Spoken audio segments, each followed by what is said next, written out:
તો સુરતમાં ભારે વરસાદ બાદ મીઠી ખાડી ઓવરફ્લો છે। મીઠી ખાડીની આસપાસના વિસ્તારો બેટ બની ગયા છે। વૃંદાવન બિલ્ડિંગ પાસે પાણી ભરાયા। લોકો પોતાના જ ઘરમાં નજરકેદ થયા છે।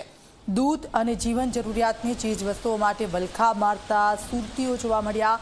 અડધે સુધી ડૂબ્યા વાહનો, જનજીવન સંપૂર્ણપણે ખોરવાઈ ગયું છે। તો સુરતના આ દ્રશ્યો છે અને ખાડીના પાણી ઓવરફ્લો થયા છે અને તેના કારણે આ પરિસ્થિતિ, તેના સ્થાનિકોનું કહેવું છે કે હજી 3 થી 4 દિવસ અમારે આ જ પરિસ્થિતિ વચ્ચે રહેવાનો વારો આવશે। સુરતમાં જે રીતે એક જ દિવસમાં 13 ઇંચ જેટલો વરસાદ વરસ્યો છે, જેને કારણે સુરતની મીઠી ખાડી અને ભેદવાડ ખાડી જે છે તે ઓવરફ્લો થઈ છે, જેને કારણે આસપાસનો તમામ જે વિસ્તાર છે તે પાણીમાં ગરકાવ થઈ ગયો છે। આપ સીધા દ્રશ્યો જોઈ શકો છો।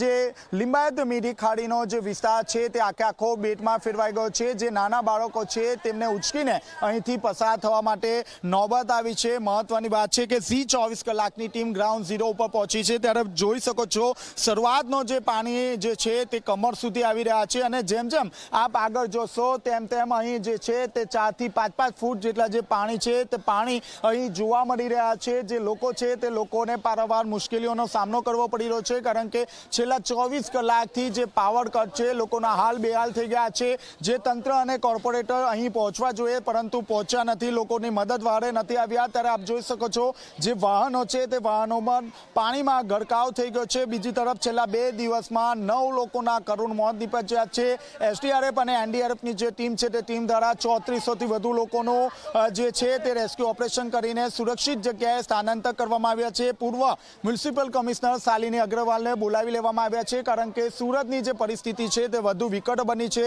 જેને કારણે મોડી રાતે બેઠકનો દોર ચાલ્યો હતો। કઈ રીતે આ ખાડીપુરના પાણી ઓસરે તે અંગે રણનીતિ તૈયાર કરવામાં આવી હતી। ત્યારે ખાસ કરીને આપ જોઈ શકો છો જે આ આખી જે મીઠી ખાડીનો જે બિલ્ડિંગનો ભાગ છે તે નજર કેદ થઈ ગયા છે, કારણ કે તેમના ઘરની બહાર આ રીતે પાણી ભરાઈ ગયા છે। આપ જોઈ શકો છો હજુ તો શરૂઆત છે અને મારા કમર સુધીના જે પાણી છે તે પાણી ભરાઈ ગયા છે। ધીરે ધીરે આ જે સ્તર છે પાણીનું તે વધી રહ્યું છે।